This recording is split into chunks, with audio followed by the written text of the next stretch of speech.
If you want to be more effective in your work and in your life, and you'd like to have more confidence that you're meeting your intentions, this is where it begins. Welcome to Do Busy Right, helping you organize your information and manage your attention so that they work for you, not against you. We educate you and encourage you by discussing ways to be more effective, not more exhausted. Let's do busy right. I wanted us to spend some time thinking about attention management, and that is about how we deal with our own ability to focus. When we think about focus, we're really thinking about how do I direct my attention and put it on the work that I need to do. To the degree that our work is difficult, we need to put our full attention into our work. Cal Newport has a book called Deep Work that I'll get into another time, but the claim here is that if we're distracted or not fully focused on our work, then that's a problem, and our work is either slower than it needs to be or lower quality than it needs to be, or some combination of the two. One of my clients asked me to organize attention from the big picture perspective. What are we trying to do? The question is, what are the big rocks, the big chunks of dealing with our attention effectively? So I wanted us to think about that in this episode. We've defined attention as our ability to focus, as our ability to put our thoughts on the task where we think they need to be. When we think about attention, there are really 4 different rocks that I think I want to talk about and make sure that we get straightened out. And they go from basic to extended, from immediate day-to-day out to how do we plan our processes to maximize our attention and its effectiveness. So there's 4 pieces. The first piece is to defend your attention.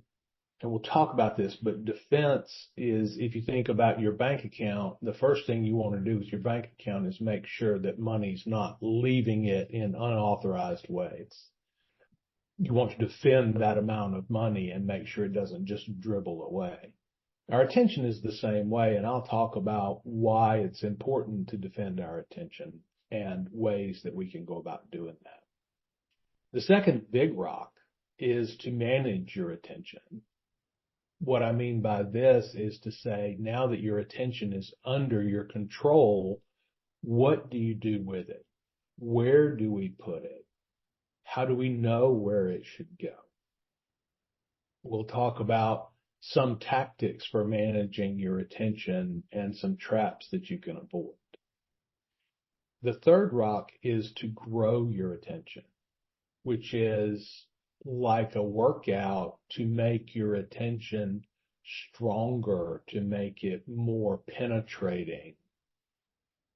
It's a little bit challenging to think through, but if you think about how do I keep my attention where I want it for long enough for it to do me some good, that may be a good way to think about it. I recognize I missed the bank budget analogy, so I'll clean that up here in a minute. The fourth piece is to audit your attention.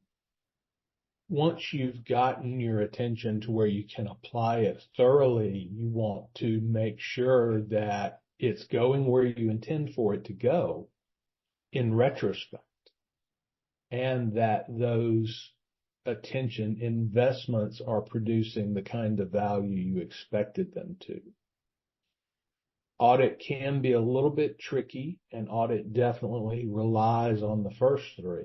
And we'll talk about why those things may or may not be true. At the end of this episode, you'll have a really good idea of what you're up against when we talk about your attention, and you'll have a real good outline of the kind of coaching that I do around the attention compass process.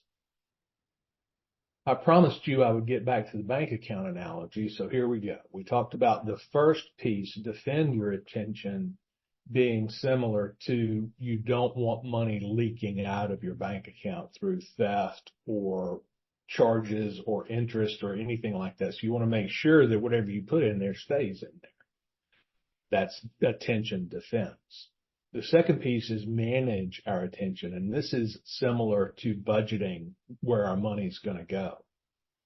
So you now know that there aren't unintentional drains on your bank account, but then now we want to get out into managing the intentional withdrawals and make sure that those things are as efficient as we can make them. So that's the manage your attention, is to have some sort of a budget. The third piece, grow your attention, is similar to thinking about ways that you can put more money into your bank account. If you have a retirement plan, think about the best ways to invest, the best return on investments, and then to put your money in those areas where it'll bring more money back with it. The fourth piece is to audit this entire process, which is, what's my goal? How am I moving in the direction of that goal? Are there things that I can do around the entire process to make my money last longer, grow faster, put more money in there, these kinds of ideas. So that's the audit part. So if we do this well, we're going to be very, very good at the attention thing. We look mostly to knowledge workers as people who really have to manage their attention. There's no way around it. I mentioned that these processes build on each other, and particularly with step one. If you don't know where your attention is going, if it's leaking away from you in unknown, uncontrolled ways, then a lot of this is going to be a waste of time. And this can be a hurdle for engaging in attention management coaching or training, or it can be a hurdle for building out your attention system, because you have to find attention to apply to this in order to make the rest of your attention work better. It's like an investment in a fund manager for your dollar investments. Many people stumble over that step. They believe that they're too busy to engage with learning attention management and setting up the tools. I would challenge you to think through that from an investment perspective. It's like saying, I don't make enough money to spend money trying to save money.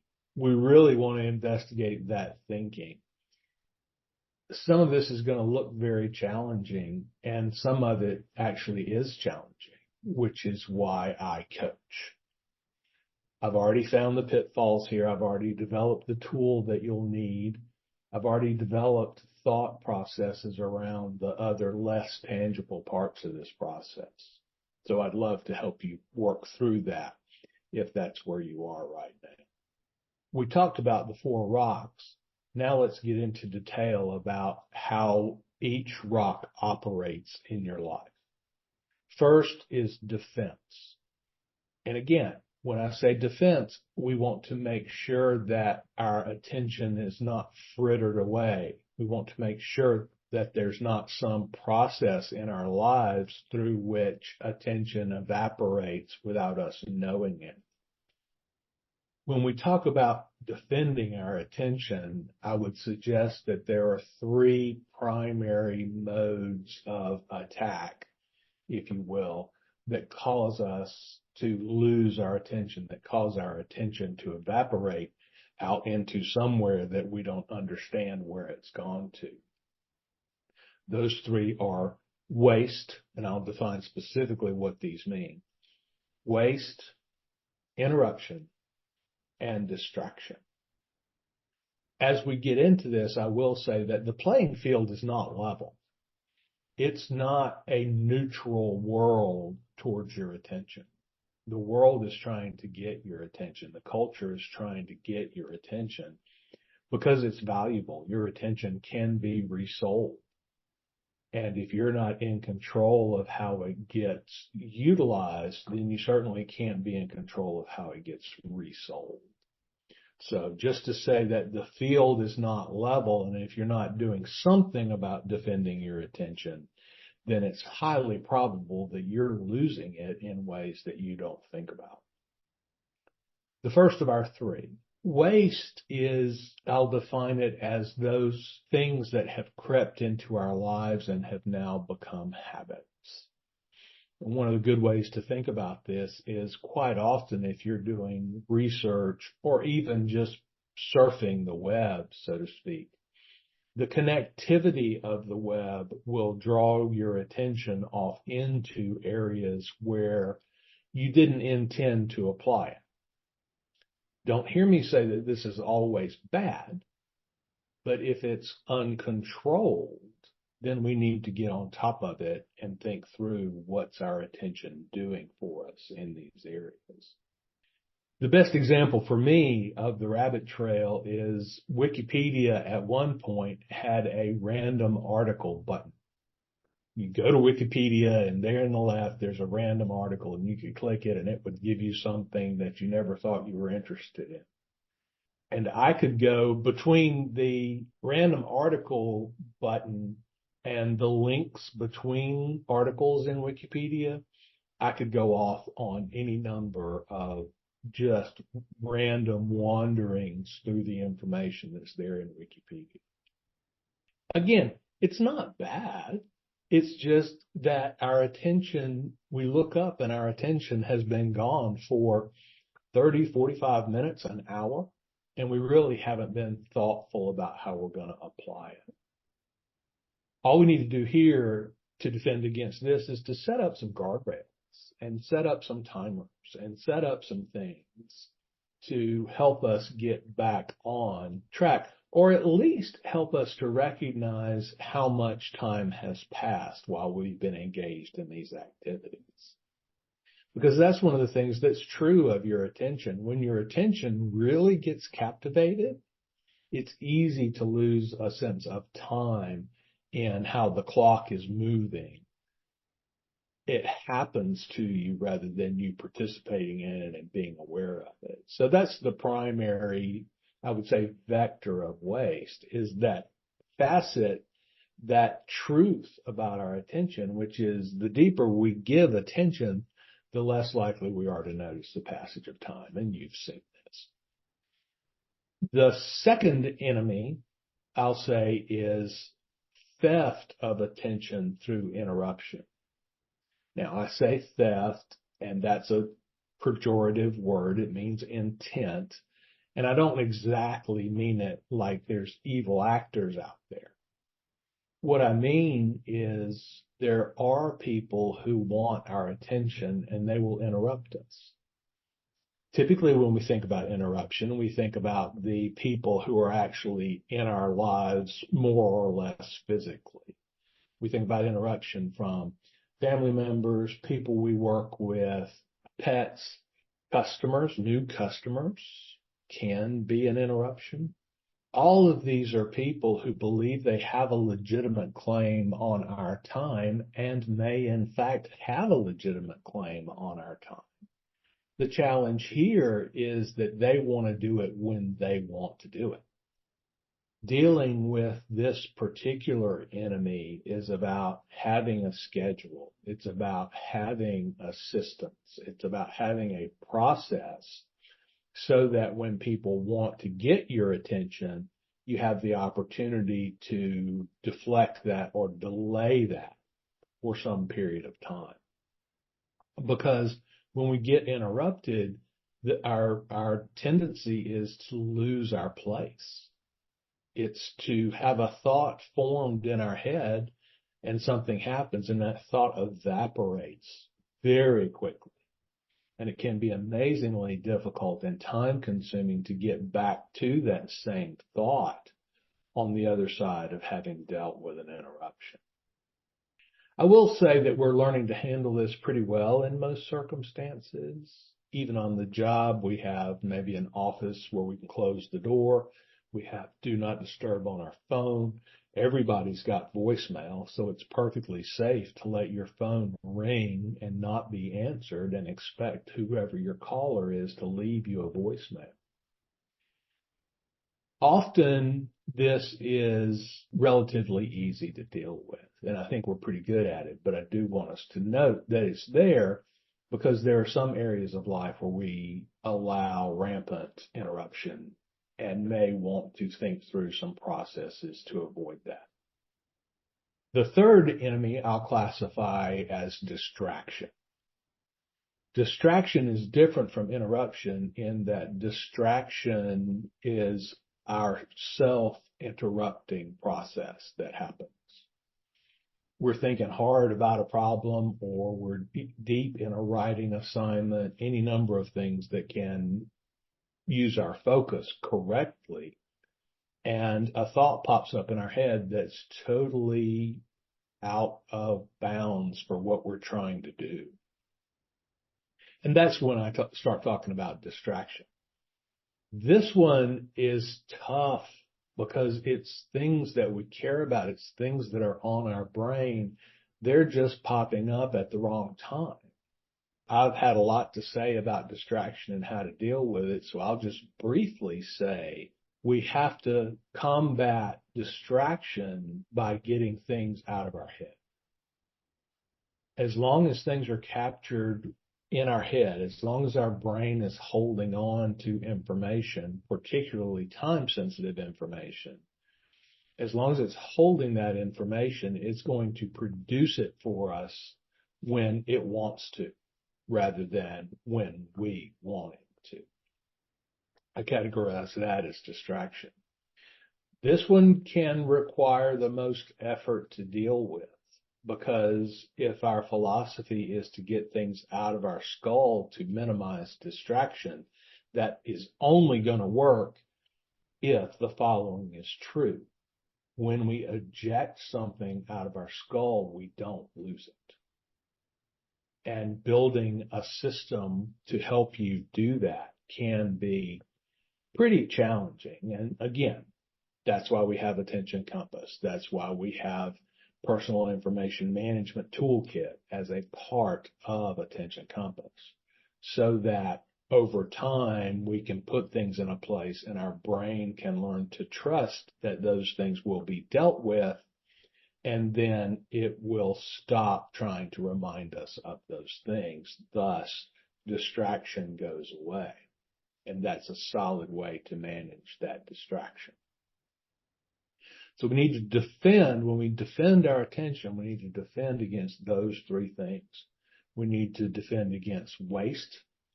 Waste includes both research, rabbit trail kind of stuff that we get into. It may include binge watching Netflix. It may include pulling down one more time on Facebook on your phone app. And we can really defend that. Cal Newport has a book called Digital Minimalism, which is all about this defense function and ways to go about doing that. That might be something that you want to do some of your own research into. Let's talk about the second rock.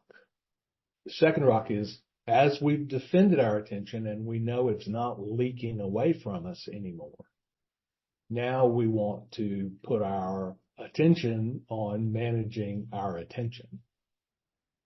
This is interesting because there's a positive, when we think about managing our attention, there's a positive, put your attention here. There's an offense that we engage in. There's some directed positive activity around put your attention here. And then there's a negative or defensive aspect of managing our attention, which is to take things out of our awareness. So that, and this kind of leads back to the third enemy, this distraction problem, but it's a little bit different, and I'll talk about this at some length. When we manage our attention, the goal is for our attention to be where we want it, when we want it there. So that's the positive, is put it there.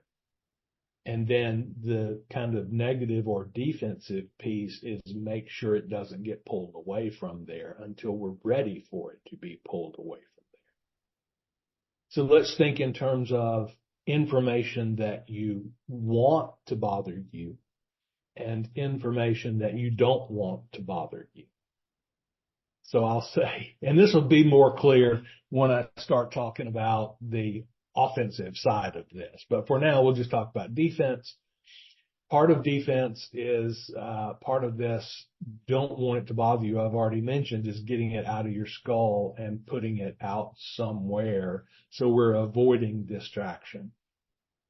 Ejecting it from our mind, getting it into the outside world, and convincing your brain that it's okay for it to live somewhere that's not in your brain. So we want to externalize things. And how this works is really, it works together with the more offensive piece that we'll talk about in just a minute. When we externalize it, what I mean is we externalize everything. If you have a thought, you get it gone before it has a chance to settle in and take root in your brain, before it has a chance to become something that your brain worries about. And that's really, from some perspectives, that's the only thing our brain knows how to do, is to worry about something, to ruminate on it, to tumble it over and over and over again. That may not always be useful. Sometimes we need to let our subconscious work on things. And sometimes our subconscious will produce a good result for us in ways that can only be described as mysterious. Now, when I say externalize, I don't mean that we're just throwing it any old place, because in the long term, that's not going to work. So when we externalize it, we've got to be organized about how we externalize these thoughts and externalize the content of our brains, because otherwise your brain will simply cease to trust your system. And then you can write it down or you can put it in a system all you want, but your brain is still going to hold on to it until your brain learns to trust. And your brain learns to trust over a period of time. Often in my coaching, it's 4 to 6 to 7 weeks during which your brain is learning that your system is useful and will put things in front of you when you need to see them. And thus your brain relaxes and begins to forget about these things.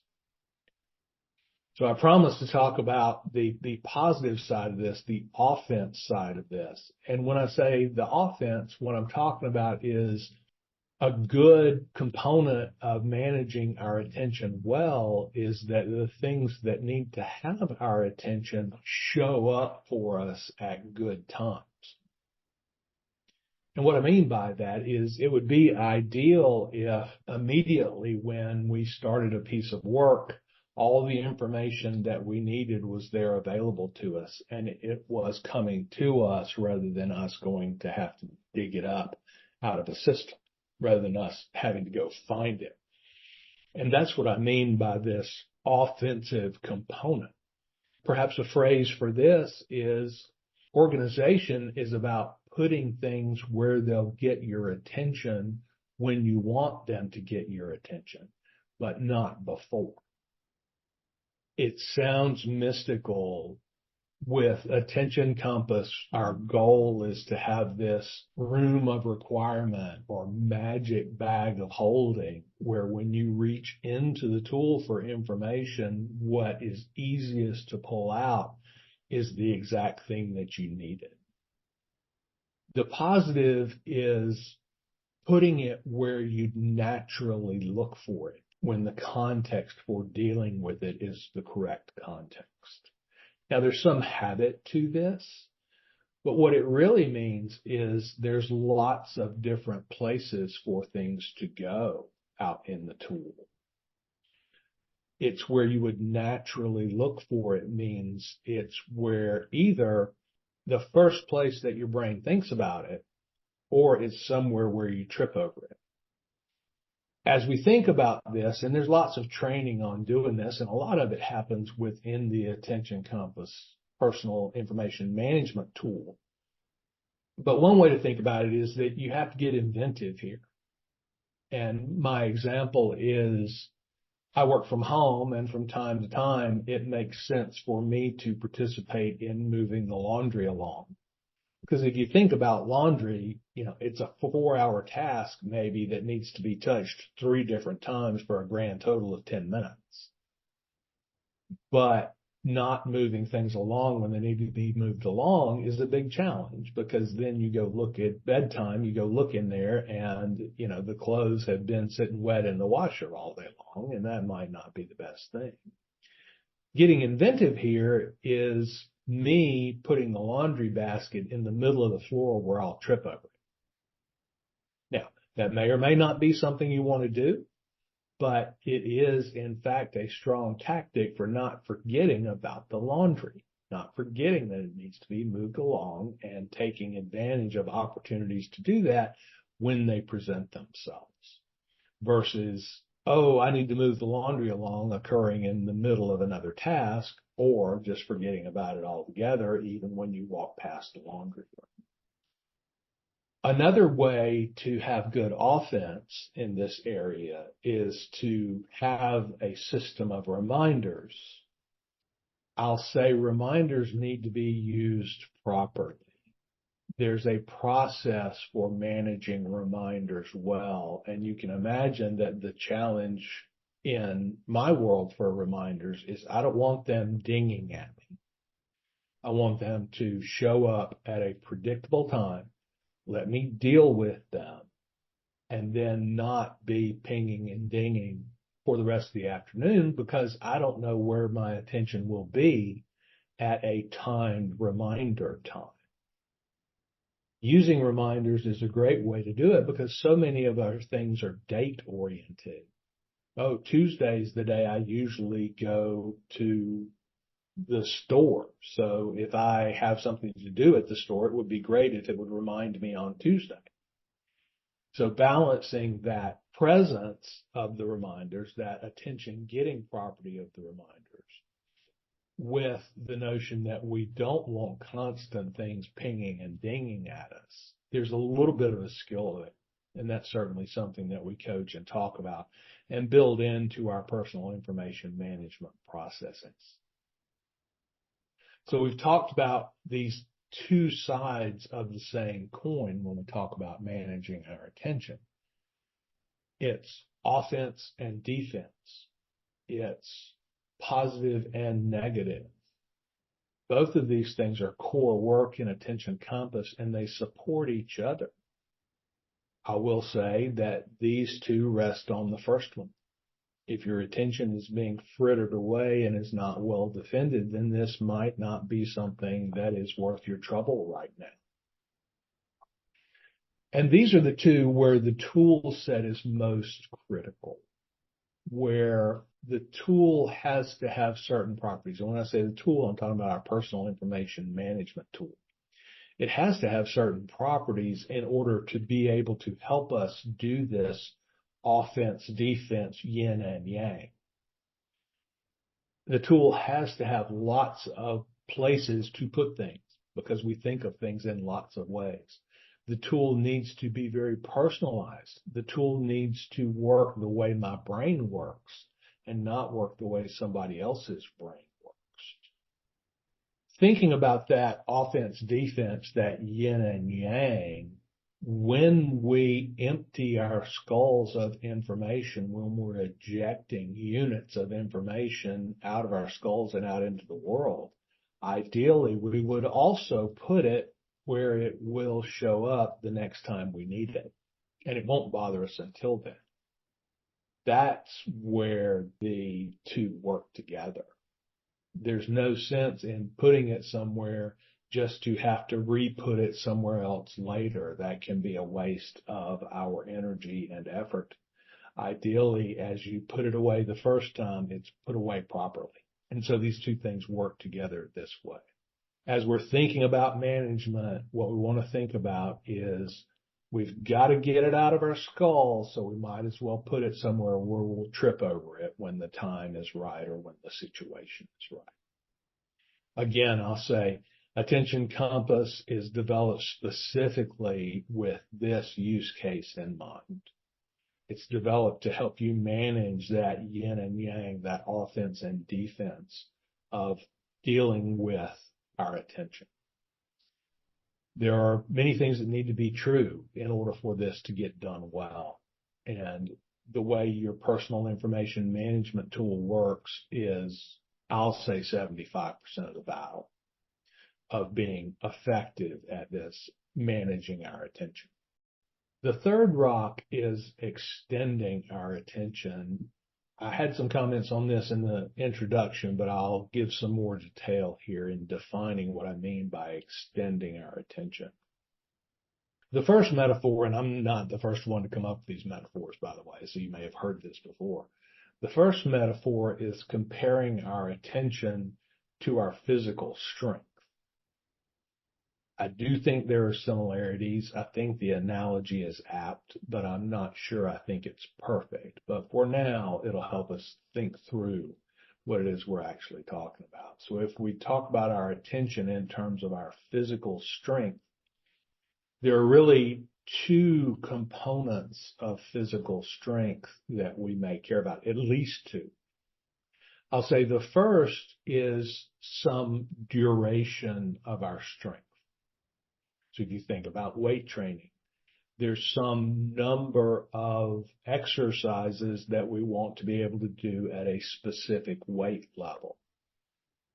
If you're working to build up your biceps, you want to do curls, and you want to do more than one rep at a given weight. So that's this duration. How many times can you do it? How long can you sustain this strength that you're working to build? And we want that sustaining to increase over time. That's what we mean when we say build strength. The second component of physical strength that applies well here is the intensity of our strength in a burst mode, if you will. So people that do weight training talk about two different aspects. They talk about the number of reps you can do at a given weight, and then they talk about the maximum weight that you can do one time. And these things come together to form the definition of strengthening ourselves, to form the definition of what it means to get stronger, is wrapped up in these two components. The same thing is true with our attention. We want it to be both persistent and increasingly persistent over time. At the same time, we want it to be increasingly intense when we apply it, increasingly effective when we apply it. We want to be able to snap into our peak attention fairly quickly, so that as we move our attention to something, it goes straight there without wandering around, without having to do lots of warm-up exercises. So we think about extending our attention, we want to use this strength metaphor.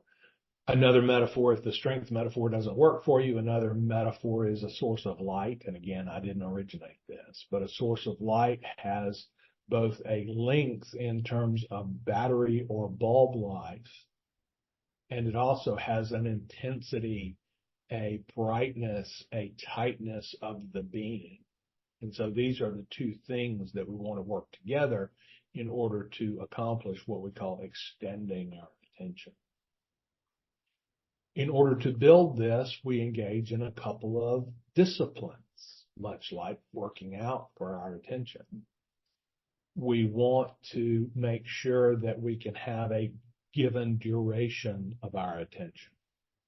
And I think this is important, particularly in the modern culture where our attention is increasingly under attack. And this is a subject of scholarly debate, but there is good evidence that our typical attention span is getting shorter. So we want to make sure that we can, once we get into a situation where we're applying our attention, we want to make sure that we can keep it there for a reasonable duration, a dependable duration. And this makes us better able to schedule and complete our work. there's a practice here that's probably useful, and that is to say, well, how long can I typically keep my attention where it needs to be? And then to try to extend that, to try to set a timer and say, how long can I sustain this level of attention? Another practice is to learn quick intensity. It's to snap our attention where it needs to be. And I would say for both of these aspects of extending our attention, I would say some mindfulness practice is probably useful. When I say mindfulness, I don't necessarily mean becoming a monk. What I mean is practicing putting your attention on something and keeping it there. There's lots of evidence that mindfulness training produces good ancillary benefits, such as to our health, well-being, mental state, all these different things. And mindfulness training is not hard to find. There are apps and things. I would say engage in some of that. I would say learn to stretch yourself. I would say if you're wanting to extend your attention, I would say spend time thinking for yourself rather than constantly attending to external stimuli. This is going to give you an opportunity to work on both intensity and duration of your attention. If you're struggling with the notion of practicing mindfulness, I'll give you an exercise that I believe will really help you with mindfulness, and it's pretty easy to do. Go get a paper book and read the paper book. It doesn't have to be anything terribly weighty. It can be romance novels. It can be the sci-fi fantasy stuff that I'm so drawn to. It can be nonfiction. Any genre really will work here. And the goal is to sit down and read for a given period of time or more, not a lot more, but or more. Can you do it? Can you set a timer and sit in a chair and read a book for X number of minutes? Start with 20. Can you do it? And what you're trying to measure is both, can you keep your attention on the book for a sustained period of time?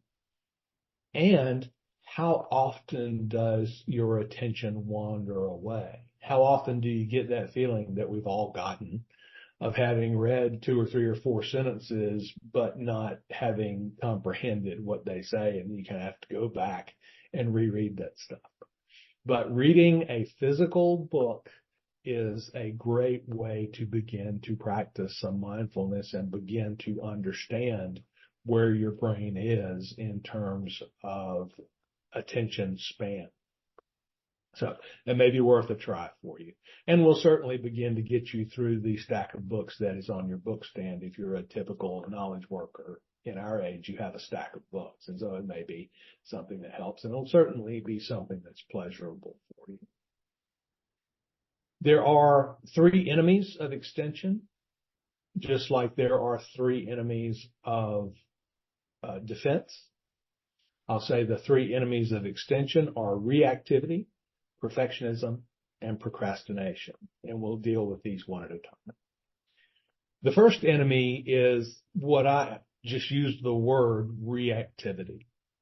And reactivity is this sense that wherever our attention is right now is not the right place. It's an urgent feeling that we need to attend to something else. It's probably habit-based, and it's certainly culturally based, this reactivity. What I would say the tactic for reactivity is to create work blocks, and we go into huge detail on this in the Attention Compass coaching. A work block is a period of time reserved on the calendar or reserved in the schedule where we're going to focus our attention on some work.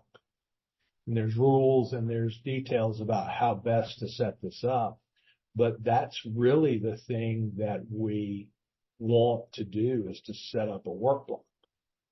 As with anything else, you may want to start small. You may want to start with a 10-minute work block or a 15-minute work block, but don't stay there. Extend that out.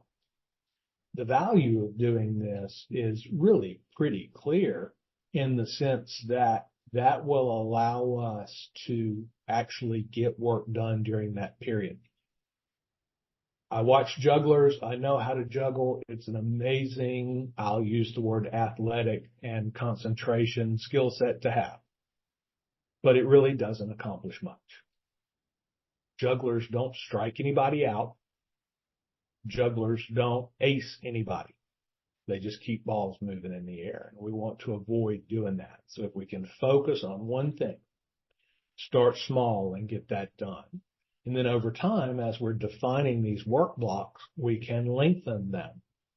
We can begin to push ourselves. And this works back into extending, as we mentioned before. So work blocks are defined periods of time where we're going to do our best to focus on one piece of work. If you engage in work blocks, I will say when you end a work block, make sure you go and look at all the things that were trying to distract you during your work block. Go check the things. Don't spend a bunch of time doing it, but go check them. Go see about them, right? Everything's okay. And over time, you train your brain back into these longer and longer periods of being able to focus. The second enemy is perfectionism. Perfectionism is this sense that we need to go back and review our work multiple times. It's this sense that our work is never good enough. And it's tricky because there is no work that is 100% quality. At the same time, if we chase perfectionism, we may well be engaging in wasting our time. We may well be using our attention in ways that we're not rewarded for. The tactic for perfectionism is time boxing. Time boxing is the negative side of a work block. Time boxing is, I'm only going to spend 30 minutes on this task, and then I'm going to wrap it up and deliver it. How does that sound to you? How often are you able to do that in your work world? Versus, well, I was able to spend 10 minutes on it today, but it's not due until Saturday, so I'll scrounge up some more time in the next couple of days to try to move it along. That may be a typical approach to get work done. Contrast that with a time box where you say, I've got 45 minutes. I can apply my 45 minutes to this task, and in that 45 minutes, I will get the task done. And at minute 45, I will deliver it. I will attach it to the email and hit send. I will print it and mail it, whatever delivery looks like. And beginning to practice time boxing will make you aware of the need to focus your attention, along with awareness of how long things take you to do. So if you face perfectionism and you're constantly feeling like you have to touch things and move them along until the last minute deadline, then think hard about practicing some time boxing.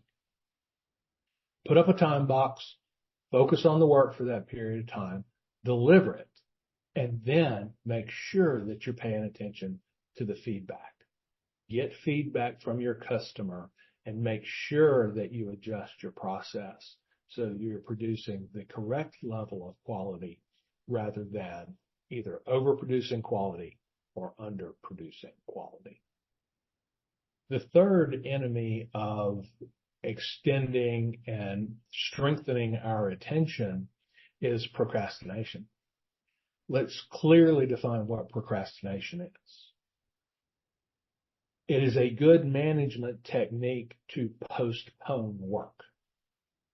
Making the decision to postpone work is a very different activity from procrastination. Procrastination is looking at a work task and going, I can't engage with that right now. I'm going to push it off. I don't care. I just can't engage with it right now. And I would say procrastination is your brain reacting to the work.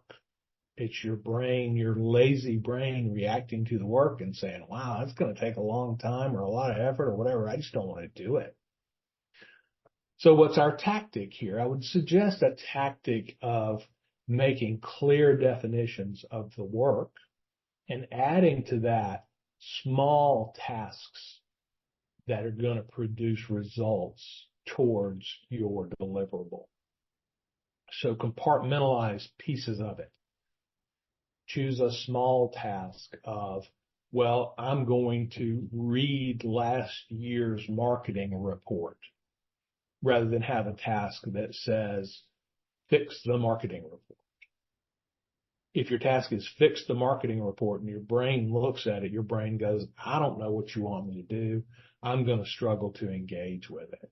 Versus if it's read last year's marketing report, that's something your brain can get its metaphorical arms around, so to speak. So the three enemies, three tactics. The first enemy is reactivity. That's this constant need to switch tasks.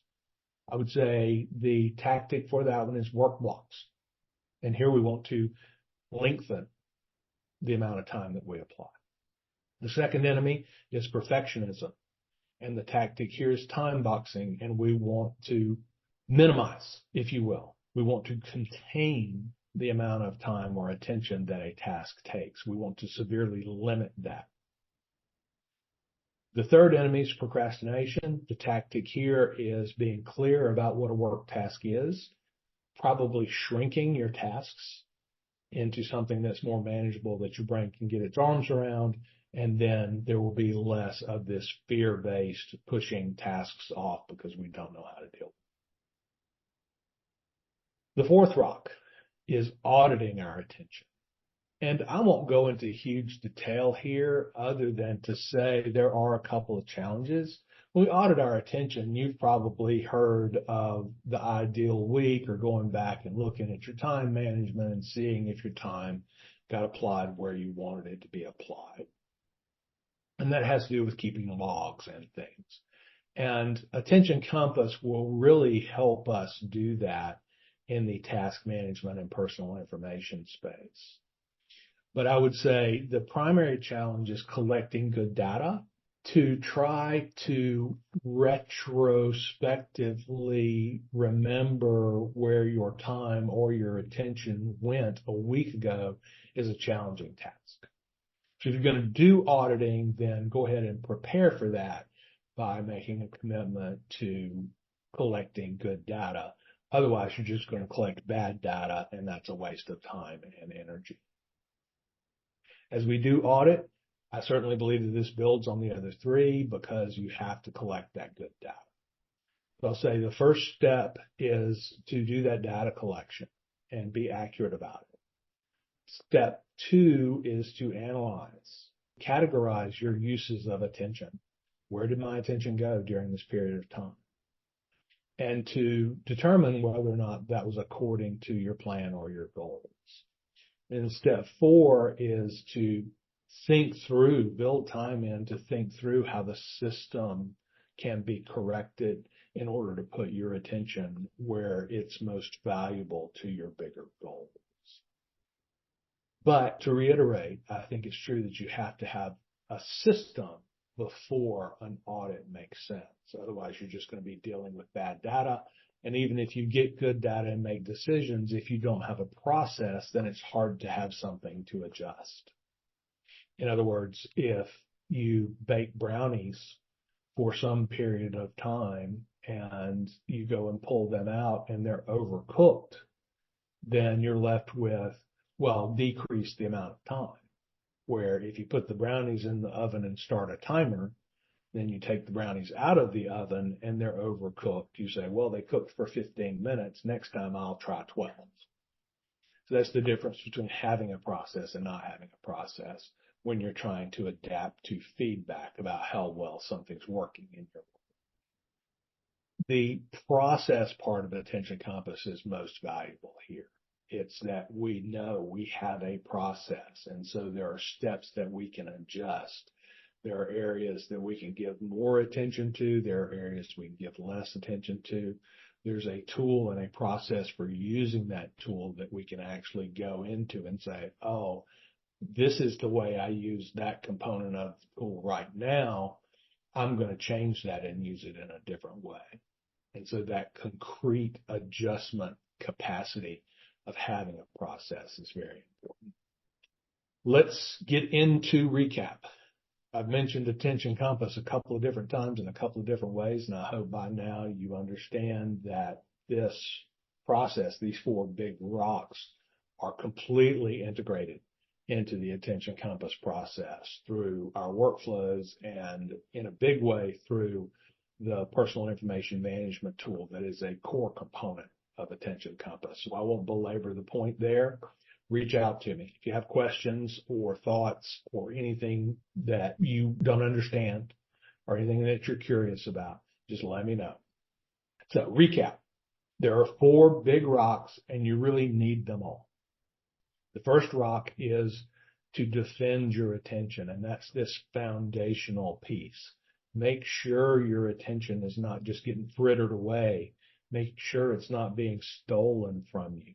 Make sure that when you let your attention run off and daydream, that there's some mechanism to bring you back into a situation where you notice how much time has elapsed. And that's all you really need to do. And then the rest of it will self-correct. So defend it. Make sure it's not slipping away from you unnoticed. The second big rock is to manage. Here we talked about this offense and defense. Here we talked about a goal of getting it out of your skull to decrease the number of distractions that are in your life, along with when you get it out of your skull, put it somewhere where it will jump back out at you at the correct times. And by jumping back out at you, I do not mean pinging and dinging at you as your computers want to do. So when we manage, we apply our attention well. We have offense, we have defense. We're managing our information very well around our attention. The third rock is to extend our attention, to grow our attention and its ability to be effective for us. The big takeaways here are avoid reactivity, avoid perfectionism, and avoid procrastination. And we talked about specific tactics to address each one of those challenges when we try to extend our attention. Finally, the fourth rock is audit. Audit is all about, is my attention behaving according to my plan for it? Am I applying my attention in ways that serve my goals? If not, what can I do about it? Let me make a plan. It's very important if you're going to audit to have a system that you can make adjustments to, and you'll recall my brownies example here. That's one of the primary goals of managing our attention well, is to eventually get to a place where we can audit, where we can say, okay, attention is the stuff of my life. Attention is, as a knowledge worker, my primary productive asset. Am I using my attention in ways that help me meet my goals or not? And that's really the fundamental question, I would say, of a life well lived. I would say if you put your attention where it needs to be, if you focus on the things you need to focus on, then you're more likely to get the results that you're looking for in your work. I hope this has been helpful to define these different pieces. I hope I haven't overwhelmed you with complexity about these four different things. As is often the case, describing something can make it seem more complex. We're just doing it actually is simpler. Describing the motions involved in swimming is much more challenging than getting in a pool and starting. So I've left you some opportunities to get started on these attention-based processes, and I hope you'll take advantage of that. I'll leave it there for now. This is Larry Tribble, Ph.D. Thanks for taking some time to improve your task and information management on the Do Busy Right podcast. The show is dedicated to helping you think about how to get better at working And we do this by improving your attention and your focus. I believe that your work is not just about your job, but about all the tasks that you do to turn yourself, your environment, and your relationships into what you want them to be. What we're really talking about here is the underpinnings of becoming who you want to be. The primary way I help people is through coaching the Attention Compass process. Attention Compass is 4 workflows and a tool set that support our information, task, and attention management. I help people with big goals to build habits that put them in a position to achieve. We do this by eliminating wasted time and wasted attention. If you'd like to know more, you can find me on LinkedIn or go to dobusyright.com for more information. Have a good week, more effective and less exhausted. Do busy right.